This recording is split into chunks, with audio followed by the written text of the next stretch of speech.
So it was September 13th, 1993, a Monday, but not just any Monday. It was Mortal Monday, the day Mortal Kombat came out on the home consoles. I was 13 years old, 13 going on 14.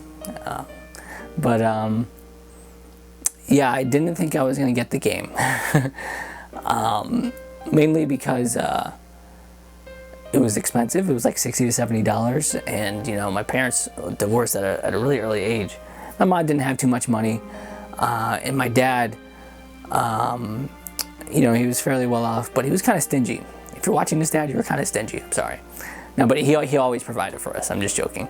But you know, when it came to things we didn't really need and stuff like that, you know, he's pretty much like any father. You know, he's like, you don't really need that. You know, he didn't want to spoil us, even though at times he probably did, actually, now I think about it. But I was always intimidated by him. I'm still intimidated by him, probably. Now, as a kid, I was a little intimidated by him. I mean, I didn't like asking him for money and things, but you know, I found in the September 1993 issue of GamePro a $10 off coupon at KB Toys for Mortal Kombat. So I'm like, well, I don't know. I just got the courage and I asked him, and he said, yeah. He said, sure, okay. So I was like, you know, super excited. So I played hooky that day, which he didn't know until years later. And my brother, who at the time had graduated high school about a year out of high school, you know, him and his wife were having their first child. So he was going to the doctor in West Hartford, Connecticut. We were going to go to the West Farms Mall and go to KB Toys and pick up the game after we went to their doctor appointment. So we're on the way to the doctor appointment, and we got stuck in traffic. And he was, you know, fooling around with his wife, you know, just playing around, and he wasn't really paying attention. And he hit the car in front of him and literally demolished his car. There was no repairing that car. So it's like, oh, great. Now I got to deal with this. I'm going to have to wait, you know, to get the game. And I'm not even sure how I'm going to get there now. Meanwhile, my sister-in-law was pregnant, and she hit her head on the dashboard, and that was the first thing that popped up. I'm like, oh man, I'm gonna have to wait for this game. But my brother came up to me. He's like, hey, I need to take your $70 to pay for this tow. And I'm like, what? You know, so I'm like, what am I gonna do? You know, he has to get the car towed, and yeah, we can't just stay there. So he gets the car towed. He calls my dad, and I think my dad might have picked me up, and he's like, hey, you want to go get that game now? I'm like, what? I had no thought that my dad would give me the money again, you know, get an additional $60, $70.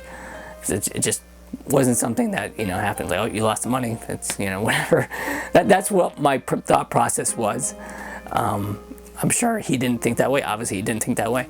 But I'm like, yeah. So I was like super excited. I'm like, my dad's, you know, coming through for me, you know, at the time of crisis. He's coming through for me. In my 13-year-old life, it was a crisis. But he picked me up. We went down to the Naugatuck Valley Mall in Waterbury, Connecticut, which was actually demolished back in '99.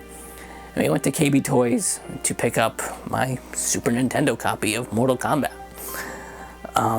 As soon as we walked in, there was this huge Goro standee, you know, say Mortal Kombat out now. Super excited, picked up the game, went home, and you know, just jammed on that game all night. At the time I got home, school was out, so my best friend Billy had come over, and we just played that game all night, and I was just so excited, so happy. You know, I overlooked the flaws of the game not having blood in it and all that stuff. I still like this game to this day. I still like the Super Nintendo version. But you know, a couple years later, I did sell my copy, my original copy of Mortal Kombat to get something else, which I totally regret. But you know, even looking at it now, it's not the hugest deal, because you know, you can't take that stuff to you. Can't take that stuff with you to the grave, you know. But I can take that memory of my dad coming through for me. Like, just looking back on it, that was more important to me than any game he's ever given me and stuff like that. Just, or anything he's actually probably ever done for me. That one, for whatever reason, I'm sure there was more important things he's done for me. That one sticks out in my mind and always has and always will. So that I can take to the grave with me, you know. That memory of him coming through for me. Yeah, I just like to say, hey, thanks, Dad. You know, I appreciate it.